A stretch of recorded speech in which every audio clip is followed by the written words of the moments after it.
కాగిన పాలు అక్కడ ఉంటే వాటిని ఇలా తిప్పుతూ వెన్న కోసం వెతుకుతున్నానండి. పాల నుంచి వెన్న వచ్చినప్పుడు పాలల్లో ఉండాలి కదండి, తర్కమే కదా అది. అదేమిటండి ఉండవా? అందుకని పాలల్లో వెన్న ఎక్కడుందో వెతుకుతున్నాను. చిన్నపిల్లలు అంటే ఇలాగే ఉంటారమ్మా, అజ్ఞానం. పాలల్లో వెన్న అలా వస్తుందా? వాటిని కాచాం కదా, తోడు పెట్టాలి, తర్వాత మర్నాటికి పెరుగు అవుతుంది, దాన్ని ఓహో కవ్వం పెట్టి చిలకాలి, అప్పుడు పేరుకుంటుందయ్యా వెన్న అంటే. అప్పుడు ఆ కుర్రాడు చెప్పాడు, అయ్యా పాలల్లోంచి వెన్న తీయడానికి ఇంత మధించడం అవసరమైనప్పుడు నీ జీవితాన్ని మొత్తం మధించకుండా నీకు భగవంతుడు కనిపిస్తాడా? నీ జీవితాన్ని మథనం చేయి. బ్రహ్మచర్యం ఒక దశ, వివాహం అన్నిటికంటే పెద్ద దశ. తల్లిదండ్రుల బంధం పాలు లాంటి బంధం. బ్రహ్మచర్యం అనేది ఉందే, కాచి ఆ పాలు కాచి తోడు పెట్టడం, కాచడం బ్రహ్మచర్యం అంటే అగ్నే. మరి పాటిస్తే నిజంగా అగ్నే అది. అందుకని తల్లిదండ్రుల బంధం పాలు. బ్రహ్మచర్యం అనేది ఉందే, అది పాలు కాచినటువంటి పాలు వేడెక్కి సెగబట్టాయి అన్నమాట. తర్వాత వివాహం ఉందే, అది కరడు. ఇంగ్లీషులోను తెలుగులోను కూడా కరడే. కరడు కట్టిన బంధం. శుభ్రంగా కరడు కట్టేసి ఒక క్షణం శాంతి, ఇంకో క్షణం అశాంతి. ఎవడు చెబుతాడు ఇక్కడ? ఒక క్షణం అనుగ్రహం, ఇంకో క్షణం ఆగ్రహం. ఎవరు చెబుతారండి? ఎవరిది లోపం అంటే ఇద్దరిది లోపమే. ఆ బంధమే అటువంటిది. అందుకని అది కరడు కట్టింది. అది తర్వాత స్నేహితులు అవి అంటారు. స్నేహితులు అంటే స్నేహం. స్నేహం అంటే సంస్కృతంలో నెయ్యి. అందుకని నెయ్యితో అభిషేకం చేస్తారు దేవుడికి. అదో బంధం. ఆ వెన నుంచి తీశారు. ఇంత కష్టపడితే కానీ రావట్లేదు కదా. అలా నీ తల్లిదండ్రుల బంధాన్ని, బ్రహ్మచర్య బంధాన్ని, వివాహ బంధాన్ని, పిల్లల బంధాన్ని, స్నేహితుల బంధాన్ని అన్నిటితో నువ్వు ఎలా ఉంటున్నావో మథనం చేస్తే నీలో ఉన్న దైవత్వం బయటపడుతుంది మహారాజా అని 8 ఏళ్ల పిల్లాడు చెప్పాడు. అది నా భారతదేశం, అది నా భారతదేశం. రాజు చాలా సంతోషించాడు. బ్రహ్మాండంగా చెప్పేవయ్యా, అసలు ఈ పండితులందరికీ ఇవ్వడం కంటే నీకే అగ్రహారం ఇచ్చేయవలసింది. చాలా బాగా చెప్పి. మరి రెండో ప్రశ్న అంటే ఏమిటి స్వామి అన్నాడు.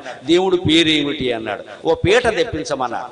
పీట వేశాడు. అక్కడ తద్దినం పీట అంత పీట తెచ్చారు ఏకంగా పెద్ద. దాని మీద ఓ బిందె పెట్టండి అన్నాడు. పెట్టారు. దాంట్లో నీళ్లు పోయిండి అన్నారు. పోశారు. దాని మీద మూత పెట్టండి అన్నారు. పెట్టారు. ఎత్తడి మూత. దాని మీద ఓ చెంబు పెట్టండి అన్నారు. పెట్టారు. ఇవన్నీ పెట్టాక రాజుని అడిగాడు, అదేమిటండి అన్నాడు. పీటను చూపించి, అది పీట అన్నాడు ఆయన. దాని మీద ఉంది అదేమిటండి అన్నాడు. అది బిందె అన్నాడు. దాంట్లో ఉన్నవి ఏమిటండి అన్నారు. అవి నీళ్లు అన్నాడు ఆయన. దాని మీద పెట్టింది ఏమిటండి అన్నాడు. అది మూత అన్నాడు. దాని మీద పెట్టింది ఏమిటండి అన్నాడు. అది చెంబు అన్నాడు. ఇప్పుడు ఆ చెంబు, మూత, పళ్ళెం, పీట అన్ని తీసేయండి, మిగిలింది ఏది అన్నాడు. అది అన్నాడు. అదేనండి భగవంతుడికి పేరు. అదే తత్. తెలుగులో అదే అంటాం, సంస్కృతంలో తత్ అంటాం. తత్వమసి. అది నువ్వు అవుతున్నావు. తెలిస్తే తత్వమసి, తెలియకపోతే తత్వం మసి. చేసేది అది. మనం అన్ని అతడు అది ఇది అంటాం కదా. ఆ అది ఇది ఉంటుంది, మిగిలినవి తీసేయండి. వస్తువుకున్న పేరు తీసేస్తే మీరు అది తప్ప ఇంకేం అనలేరండి. అంచేది ఏ వస్తువుకైనా పెట్టదగిన పేరు తత్. అది సర్వనామం. అదే భగవంతుడు నామం. అందుకే అది ఒక్కటి శంకరాచార్య వ్యాఖ్యానం రాసి తత్వమసి అంటే ఇదేనయ్యా అన్నారు. ఇంత అద్భుతమైనటువంటి విశేషాలు శంకర భాష్యంలో ఇంకా అనేకం ఉన్నాయి. అనేక అధ్యాయాల్లో, అనేక శ్లోకాల్లో అనేక రహస్యాలు ఉన్నాయి.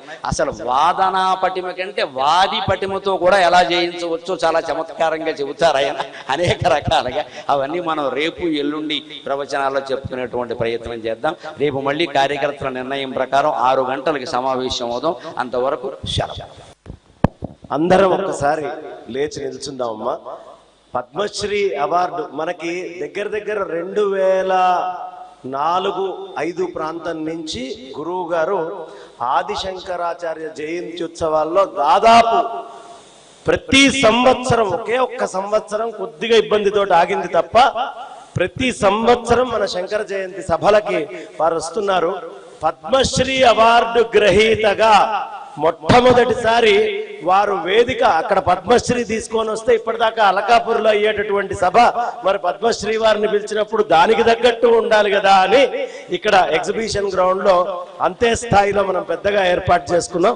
గట్టిగా మనందరి కర్తారధ్వనులతో గురువు గారికి ఆనందం తెలియపరచుకొని రేపు ఇంతకి 10ంతల జనం అయ్యేట్టుగా అందరము కూడా ఏకీకృతమై ఈ కార్యక్రమాన్ని దిగ్విజయం చేసుకుందాము అని చెప్తూ గురువు గారు రాక కోసం రేపు ఎదురు చూస్తూ వారికి సాష్టాంగ ప్రణామాలు. నేను గురువు గారిని ఎప్పుడైనా సింహతలాటంలో మిగతా వాటిల్లో చూసా గానీ ఇవాళ నా కన్నుల పండగగా ఉంది. గండపెండేరంలో చూస్తూ ఉన్నాను గురువు గారిని. గండపెండేరం వేశారు ఇవాళ. అది అత్యుత్తమమైనటువంటి సన్మానం. చాలా గొప్పది. ఇంకా అంత దాన్ని మించి ఇంకొక సన్మానం లేదు అని చెప్పచ్చు. గజారోహణం కంటే కూడా గండపెండేరం గొప్పది. కాబట్టి అలాంటి సన్మానం ఇవాళ ఆ సన్మానంలో వచ్చిన పద్మశ్రీ గండపెండేరంతో ఉండేటటువంటి పెద్దలకి నమస్కారం చేసుకుంటే భాగ్యం అది మా అక్కయ్య గారితో సహా కలిపి రావడం అనేది నాకు తృప్తిగా చాలా మనస్సుకి ఆనందాన్ని ఇచ్చింది. మనందరి కరతాళ ధ్వనులతో గురువు గారికి ఒకసారి నమస్కారం, సాష్టాంగ ప్రణామం అదే అక్కడి నుంచి కొట్టేదే అని చెప్తూ వానికి విరామాన్ని ఇద్దాం. ఇవాళకి స్వస్తి చెప్తూ ఉన్నాం.